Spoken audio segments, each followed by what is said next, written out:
And good evening, everybody. As you heard, this is a first in a series of very special broadcasts on race relations and racism. Adam Carter from the WCCO newsroom. Happy to have you, at least on the radio tonight on WCCO Radio and watching live on Facebook Live.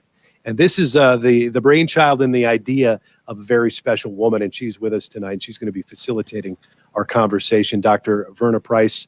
She's with me. Dr. Price, thank you so much for being here and taking on this tremendous challenge that you have tonight with our listeners.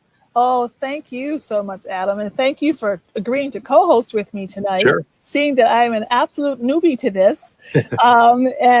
So as we go along the way, just help me along. I really appreciate that. Before we bring our guest into the conversation, I think it's important to just kind of tell the story of how this happened, Adam, right? Sure. So it was following the just horrific assassination of George Floyd that I began receiving numerous calls about what to do. And these calls were from my really nice, wonderful white friends who are doing good things in the world and who are making good things happen. But the reality is that they just didn't know what to do with this. And they were asking me questions like, well, how can I talk about this? What can I don't know even how to think about this, Dr. Verna. What is happening and what should I do? So that became really kind of a call, an awakening for my white friends. And you know how sometimes when you have these conversations with people, they just won't leave you. And so I kept on thinking about it. And I was taking a walk around the lake one morning, and it just dropped into my spirit that in this work around racism, let me just say that it's hard work. It's hard work. This work is not easy. And the fact that WCCO has come alongside me and has been courageous enough to step up in this space with me to say, yes, let's provide a space for us to have this conversation. It's amazing. So thank you, WCCO. Thank you, Shannon and John and the team. I really appreciate you. And I understand that it's hard work. And so really what dropped into my spirit, Adam, was this notion of how can I help white people talk to white people about racism? And because what I was hearing from my white, colleagues and friends were very simple. It was, I don't know how to talk about it. I don't even know where to start in this conversation.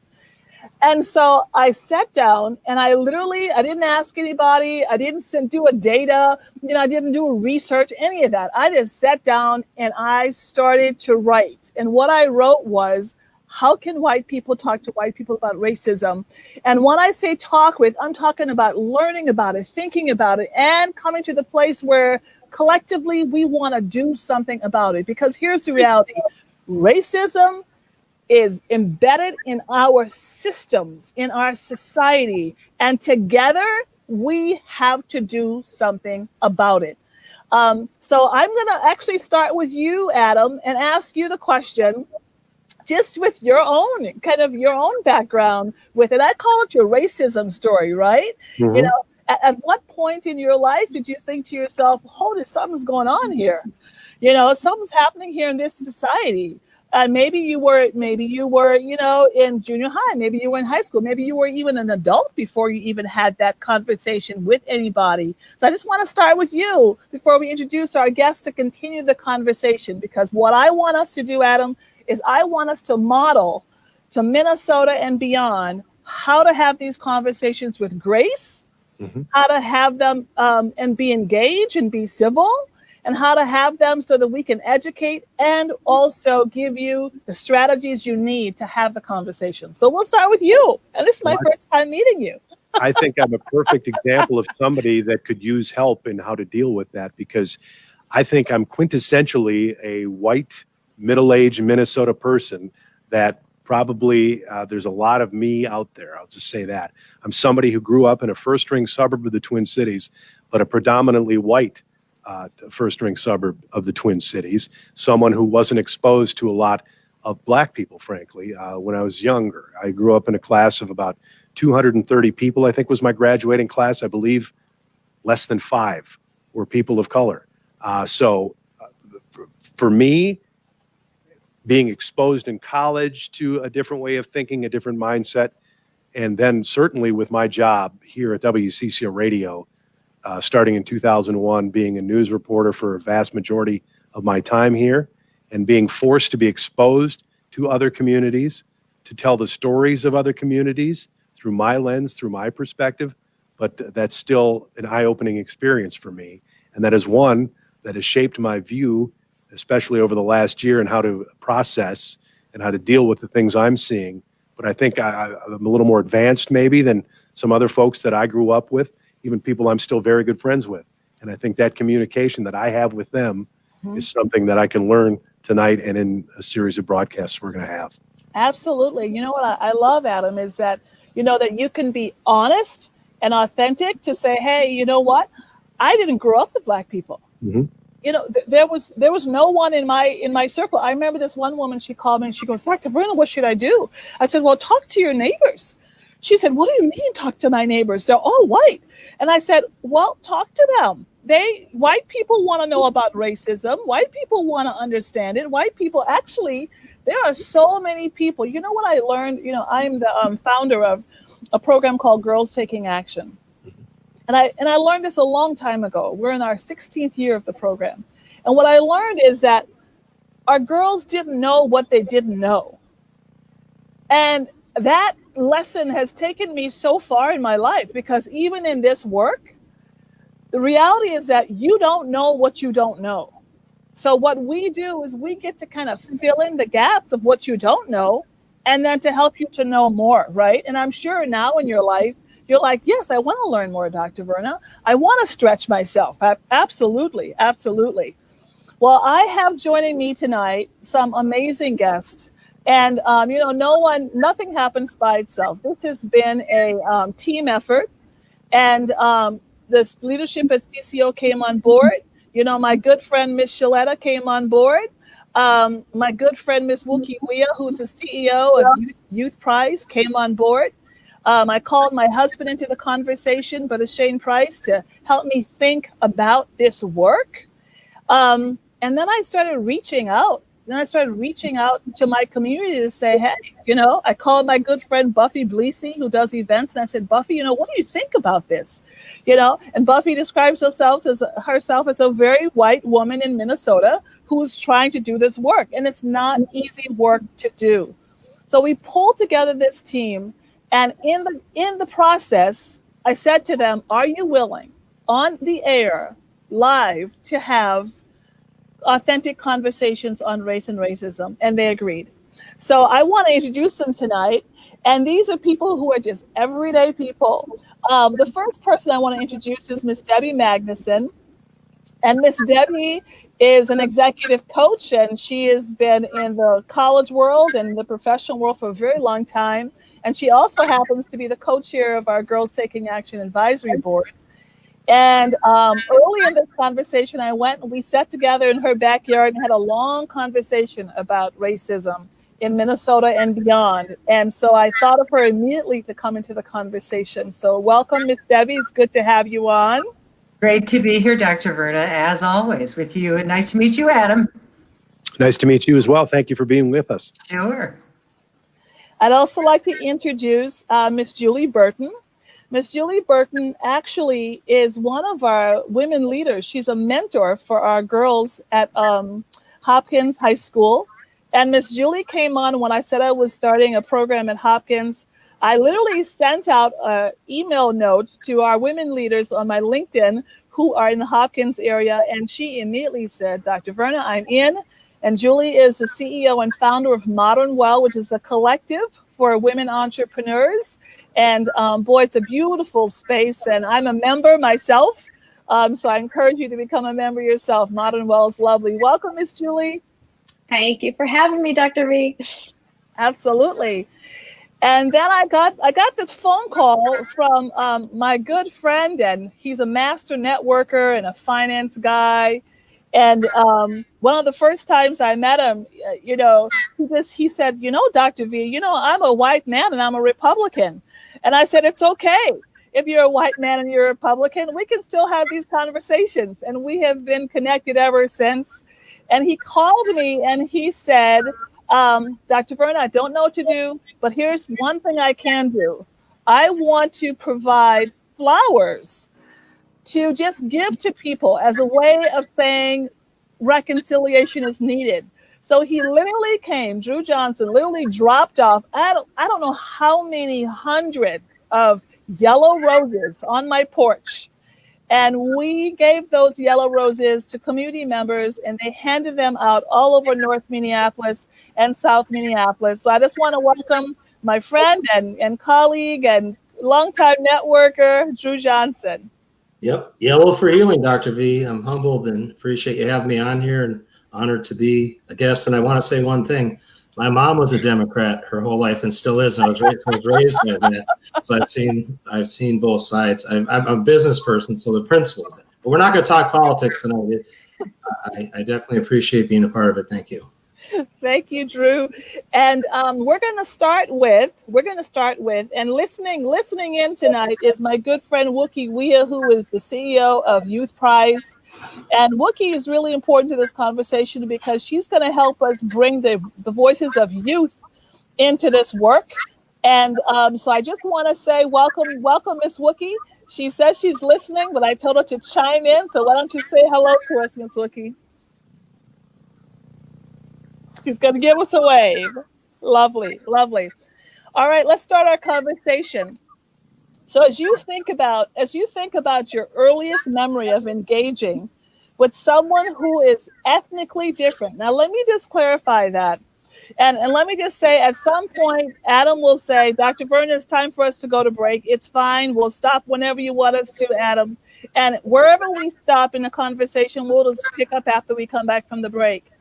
So your earliest memory of connecting with someone who is ethnically different.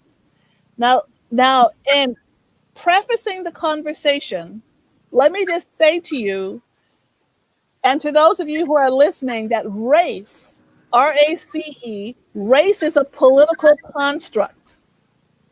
Just let's make sure that we're clear about that. There is only one race, and that is called the human race. There is no data that supports that because I am, as you can see, I'm an African Caribbean woman, right? I have twiggly hair. I've got this little bulby nose. I've got this honey brown skin. This is my ethnicity. I am a human being. I belong to the human race. So there's only one race. Let me just make that really, really clear. And racism, as we get deeper into this conversation, as a political construct, was created by us, our society, to create two different levels of people. And we're going to get more into that. So when I say ethnicity, I am literally talking about your ethnic being, whether it is someone who you met you're Caucasian, they're African American, so forth and so on. What you want to make sure is that as you make that connection, what was your earliest memory? What was it like? What was happening? And describe what was happening in that conversation with you. It could have been at any age. Who wants to start? Go ahead, Miss Debbie. All right. Well, good evening, everybody. And I am of Caucasian ethnicity. And I grew up on a dairy farm in Northwest Illinois in a community where there was almost no ethnic diversity. A mixed marriage was between a Methodist and a Lutheran. I mean, it was a very small rural farm community. And I didn't have any contact with racial diversity until I went to college at age 18. Even then, I went to a nearly all-white Lutheran liberal arts college. The first ethnic diversity I remember was getting to know a Black student when we worked on a play together. We were both techies and got to be friends working on the show. And that was my very first person-to-person exposure and conversation with a person of a different ethnicity. Now, let me ask you something, Miss Debbie. You said you're white Caucasian, but you still have a particular ethnicity. Are you Norwegian? Are you Swedish? Are you Danish? What is your ethnic mix? Well, we always joke that I'm a German ethnic farmer. It's fine, but honestly, I'm a mix of Scots and German, and almost nothing else. Right.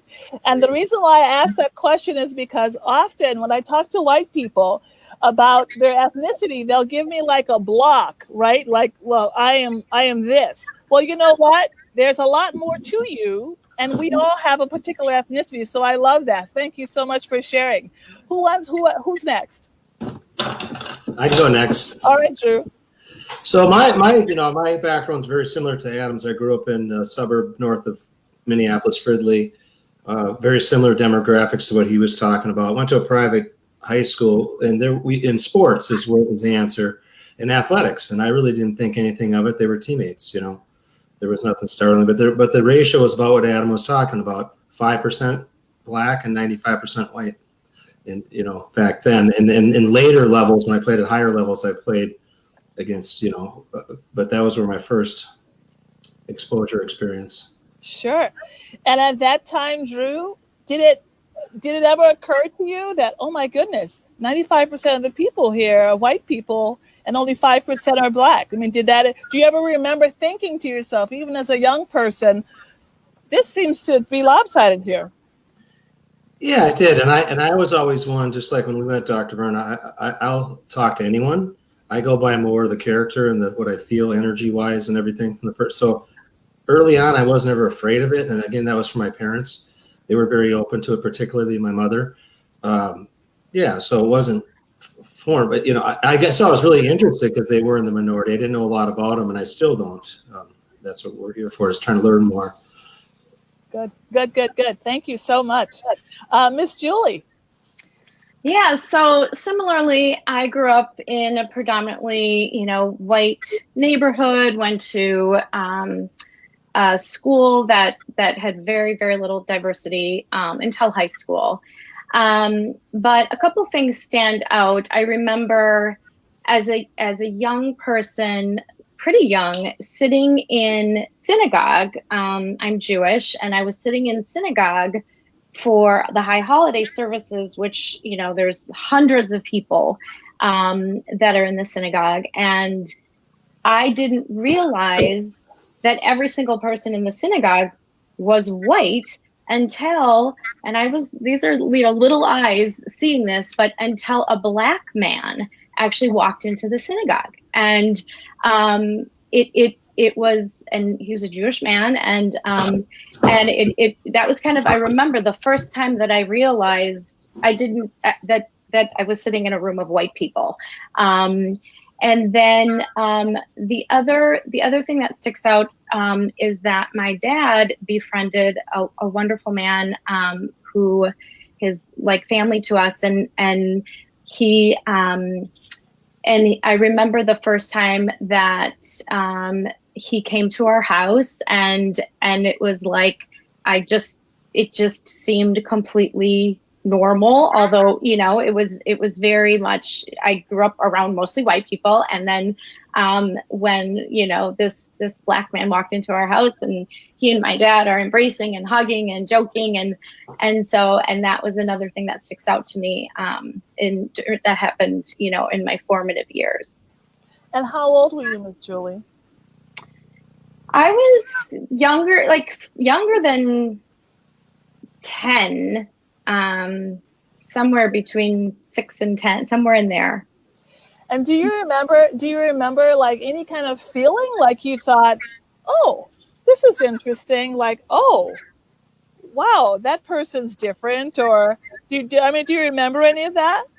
I remember, yes, I do remember. I remembered feeling like, yes, this this is different than our normal. But there was something about it that I felt really good about. There was something that just felt really like, okay, this is actually how it's supposed to be. Yeah. I tell you, I went to college. Before I tell that story, I'm going to ask Adam. Adam, what was your first interaction with a person who was ethnically different? Well, when listening to these stories, a story came to mind, and I remember being a little kid with my mother and seeing a black person, and I think I said to my mom, that person is brown, is darker, brown skin, and she got all nervous, and oh no, and then she explained to me later that was a black person, and I couldn't understand that because the skin wasn't black, it was a darker brown. But I just remember that nervousness that she had, and it's just that's always stuck with me. And I guess I've never really noticed a difference of students in my class, or I never really, I guess, noticed anything strange about it. But that story popped into my mind as people were talking. Sure, and and it's classic of what you don't know, right? I mean, I remember I went to college at St. Paul Bible College, which is now called Crown College. And at the time that I went to college, there were 5 African-American people in the whole college. And the college is located right on the borderline of St. Bonifacius and Waconia. And at that time, really, the only thing in Waconia was the college, the people who lived there who were all white people, with the exception of the 5 of us, and then cows and the lake. That was it. That was the only thing in Waconia. And I remember being in the grocery store, and at that time, this twiggly hair of mine was an afro, right? So I'm in the grocery store. I'm this skinny college kid with an afro in the grocery store. And along comes this mom, and there's a little girl in the basket. How when you're shopping, you have your kids in the front of the basket. And just a beautiful, almost like white, blonde, blue-eyed little girl, just as pretty as can be. And she moved, as the cart was going by me, she reached out, Adam, and she touched my afro like this. And she said, "Oh, Mom, she didn't even call me a she. She said, it's brown and it has fuzzy hair." Now, I'm a college kid. I'm not thinking anything of it. I'm just thinking, for the first time in that grocery store, someone saw me. They saw me. This little 3-year-old, she saw me. She saw this African Caribbean, African American Black woman. She saw me. And everyone else in the store was acting like I was invisible. So like when people say things like, "Oh, I'm colorblind, Dr. Verna." No, you are not colorblind. You are not colorblind. You are not. Because you somehow don't want to just see me. And what happened next, Adam, and I will never forget this, the mom, not only did she get nervous, and sometimes when white people get nervous, they get red blotches up their neck, and up on their face. You know how that works, right? Sure. And so she just started red blotching up, and she reached out at him and she slapped that little girl across the face, and she whipped that shopping cart down the lane and just disappeared. And I was so sad. I was so sad. And I thought to myself, wow, what was that? Now, years later, as a professor at the University of Minnesota, Adam, what would happen then if that little girl grows up to become a teacher? I'm a professor in the College of Education and Human Development. I'm teaching multicultural issues in education. What happens when she comes in and she sees a Black professor teaching her? What do you think is going to go through her mind? I'll just open it up for that. Well, I'll go first on that one. I mean, if that's her first interaction with a Black person, and that clearly the mother there had more issues than just just a difference of views on who people are. But clearly, that embeds kind of a traumatic experience right away, and that's unfortunate. And I think that I'd like to hope that we have advanced far enough, not completely, certainly, but that knowing that, like my two kids, I have a 13-year-old daughter and a 10-year-old daughter, how more accepting they are of people of different colors, first of all, because they're in classes with more of them than I was. So that experience hopefully changes. Hopefully, because I know she was traumatized. Anyone else? Any thoughts or comments to that?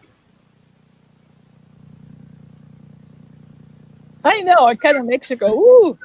I think I love how powerful, I mean, just when you're saying, you know, I was seen, I think that is so powerful. And I think that a lot of us were raised to think, oh, you know, the colorblind thing. Oh no, we love everybody. We don't see color. We're all the same.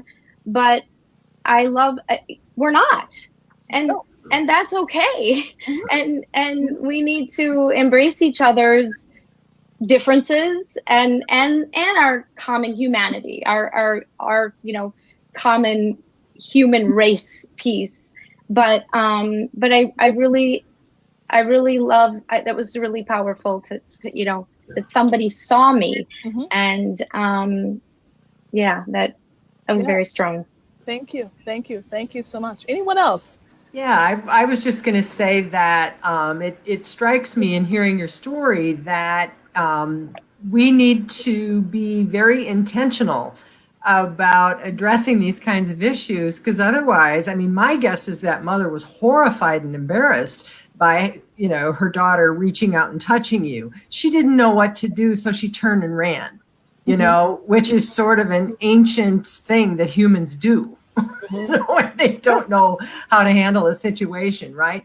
And so it really points out the fact that we do need to have these conversations, and we do need to be very intentional about, you know, teaching our children and, you know, making sure they have diverse experiences so that we are able to communicate in an effective way and just be gentle with each other.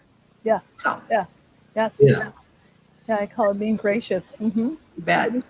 I would add in, I had this conversation with my mom today, and it was is your answer question number 2. It is multi-generational, and it's about educating our parents and grandparents.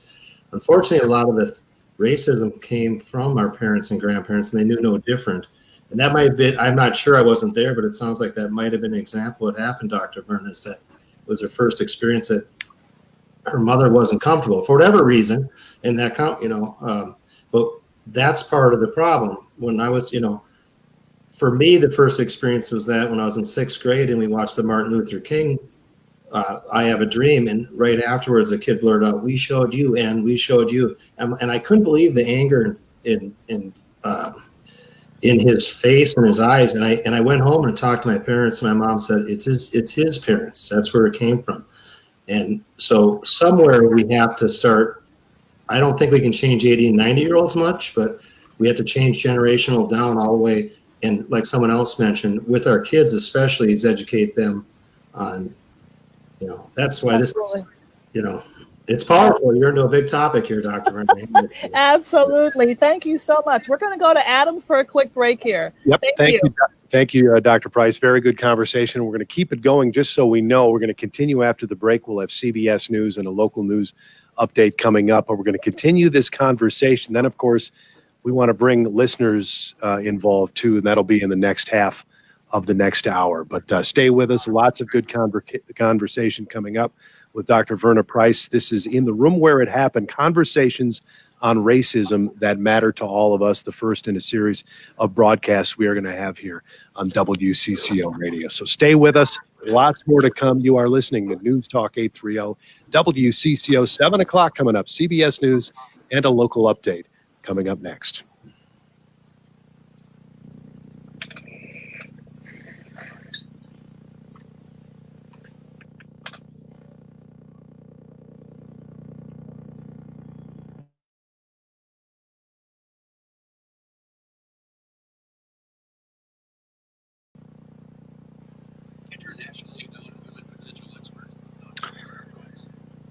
And thank you for joining us once again on this Thursday night to launch this first in a series of conversations we'll be having on WCCO Radio. Adam Carter and Dr. Verna Price. Not only on the radio tonight, we're also on Facebook Live. You can see us watch live as we have this discussion too. Dr. Price, we were having that conversation before we hit the break on that interesting and profound moment you had in the grocery store, but I just wanted to toss it back to you to talk about what other topics we're going to be covering absolutely, tonight. Absolutely. So the question becomes, at what point in your life did you realize that racism was real? At what point did it strike you that racism is real? It is something in our society. It's something in my life. Because here's what I've found in these conversations is that there are many people that just really don't understand that racism is real. Because they've either not been directly impacted by it, they don't know they're impacted by it, they don't understand what it is. They are operating in what Peggy McIntosh in her work calls white privilege. When you go into a store for a skin tone Band-Aid, whose skin tone are you talking about? When you go into a store, this was so funny to me. Many, many years ago, I lived in South Minneapolis, right off of Blaisdell and Lake Street. And for those of you who are familiar with South Minneapolis, you know there's a Kmart there. I think it's still there. So I remember being in the store, and it was like practice that Black people would get followed in the store, because somehow they thought that I was stealing, or any Black person in the store was stealing. So this day, I think I just had enough of it. And I'm walking in the store and I'm trying to get whatever I'm going to get from Kmart. And I just so happen to see that there's a white man, and he's kind of a younger white man, and he has on a bigger coat. And I noticed something, that he's actually stealing. So the security guard starts following me, making the assumption that I'm stealing because I'm a Black person in the store. And then I thought, you know what? Here's what I'm going to do. I'm going to follow the guy who's actually stealing, who happened to be a white person.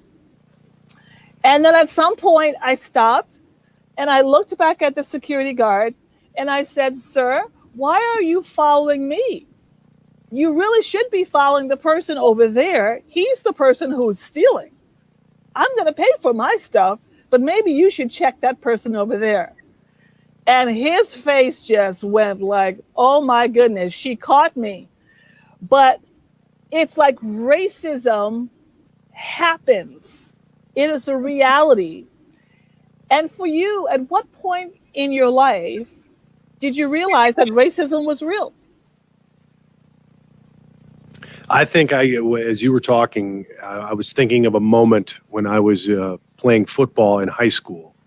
And I think we had one Black player on our team. And I remember an instance where we were playing in the summer.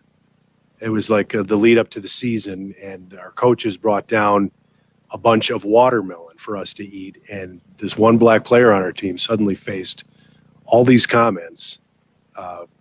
And I remember looking at his face and thinking, this is wrong. And whatever these comments are. And at the time, I didn't really get the connection that I know now. And that is seared in my memory, the look on his face and thinking, okay, most of us are one color. He's a different color.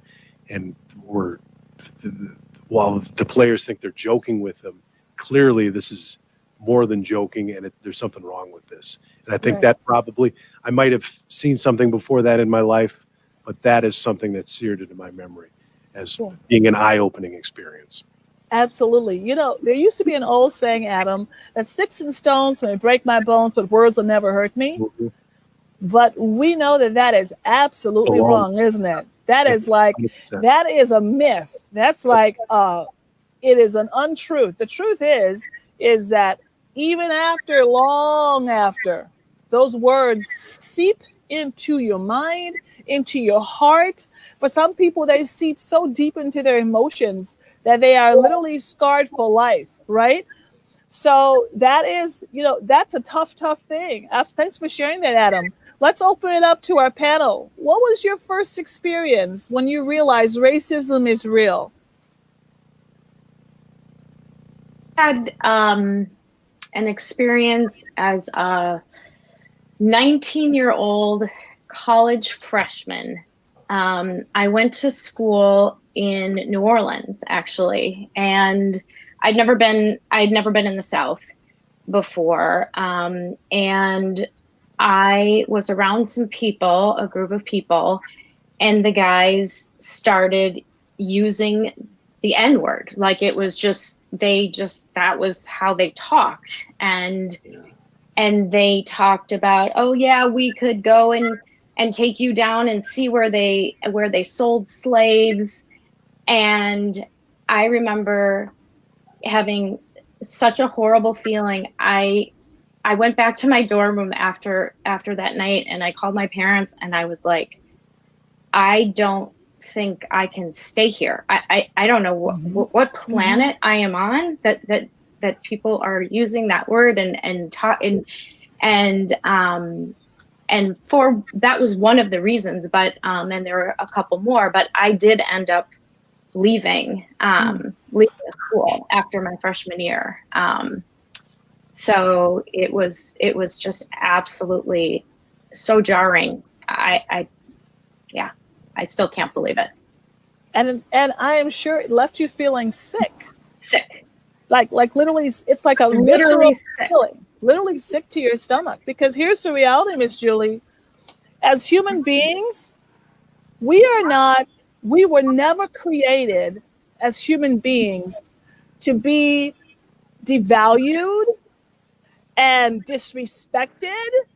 And we were just never created to be that way. We were created to be valuable, important, and lovable people. And that's, as you know, that's what I call your birthright, right? As a human being, you have the right to be valuable and lovable and important and powerful. You have that right. And anytime that is violated, and I'm sure you left feeling like, you know what, something just happened to me, and it is a sick feeling, right?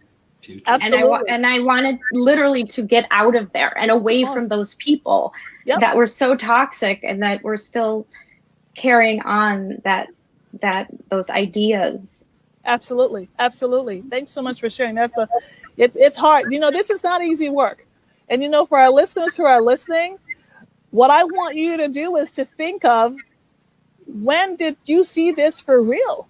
And or are you still seeing it? And how are you thinking about that? Who's next? I can go next. Okay, Drew. Go ahead, Drew. The story I just told certainly hit home, and I saw that hate and anger on race and racism. But it's like a big iceberg, man. They pick away. I could, I had an experience like Julie. I went down to Alabama, and they were talking just like that's their culture. I'm like, please, I go, it's 1990. You're still talking like this, or 90, whenever it was. And then with the recent George Floyd, I realized I didn't know anything about racism until I went down there afterwards. And I always thought I was good on racism because I got along with Black people in business and sports and everything. But I know nothing about it. That's why I was one of the ones texting and calling you. I said, I don't know how to start these conversations. I don't know where you guys are coming from. I felt a little bit of the oppression there, but it's continual. It just keeps getting, I get bigger and bigger examples, and I get a clearer vision on it now. And I think that's what has to happen throughout. But, I just got little glimpses early in my life, I guess is what I'm saying. Absolutely. Drew, if I can interject there. We are up against a break, so we're obviously having a great conversation, and we can continue it after the break. But it is 7:15 on WCCO. You're listening to In the Room Where It Happened, conversations on racism that matter to all of us. Those conversations will continue after this.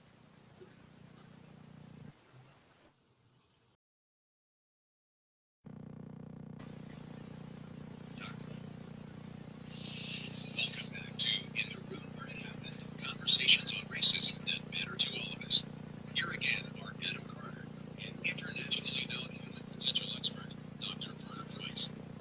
And welcome back. Human potential. There's a lot of potential that we've been having tonight with our conversation so far, Dr. Verna. So let's get right back into it. Oh, absolutely. Absolutely. We were talking about your first, how did you know that racism was real? And I don't think we heard from Miss Debbie. So I want to make sure that I get to Miss Debbie's story, and then we'll move on to our final question for tonight before we open up the mics. Go ahead, Miss Debbie. Yeah, as a young adult, I worked for a large corporation here in the Twin Cities, and our offices had some, not many, African-American employees. I saw, what was really fascinating for me is what I noticed is how their behavior changed when they were with other Black people. They seemed so much happier, so much looser, so much more relaxed and at ease. And it hit me how hard they had to work to fit in to what was, to me, a normal work environment.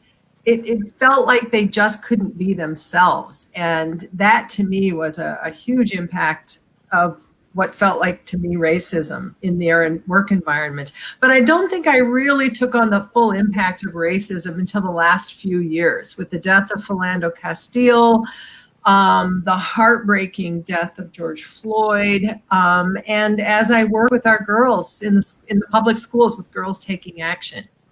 It's hit me more recently. Yes, yes. You begin to know more that you know. Absolutely, absolutely. You know, you bring up something very interesting, which we'll talk about in shows to come, which is what is normal, right? What is normal? And interactions that happens in workplaces. We're going to actually talk about different types of workplaces and how racism plays itself out in a variety of different workspaces. So I look forward to that. And thank you for being a mentor to our girls too. It was hilarious actually, because our girls, and these were our girls at Ann Watton, when I first asked Miss Debbie to be a volunteer mentor there, she said, Dr. Verna, you know, these girls are Black girls.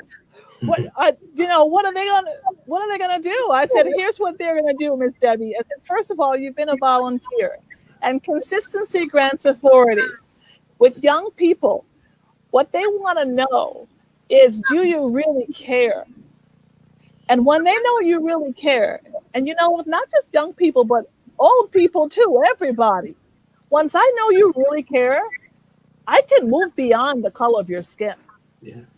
But it's hard for me to move beyond if I know that you don't care and you are prejudiced against the fact that I happen to be a different color. Go ahead, Miss Debbie. No, I was just going to say, I believe what I actually said was, I'm an old white woman. I don't think I said they were. You get to say that on the air, Miss right. Debbie. I don't. Through the eyes of a junior high kid. It was Wisdom. And then, as it turns out, they end up really loving her. Sure. You know, coming to our listeners, coming to a place where you honestly take a look at, when did you know that racism was real for you in your own personal life? And then what do you do that? What was the impact of that on you? How did that shift how you think, or how you even embrace, or how you even engage in this conversation? Anyone?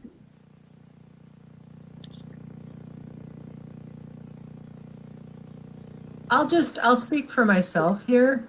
The real impact on racism for me, especially since George Floyd, is the pain in my mind and my heart as I fully am able for the first time to embrace the pain and injustice of the Black experience in our communities. And I realize my own privilege, and I realize how much work we all have to do together. So that's the impact of racism for me, where we are right now. It feels like we're at such a critical point right now.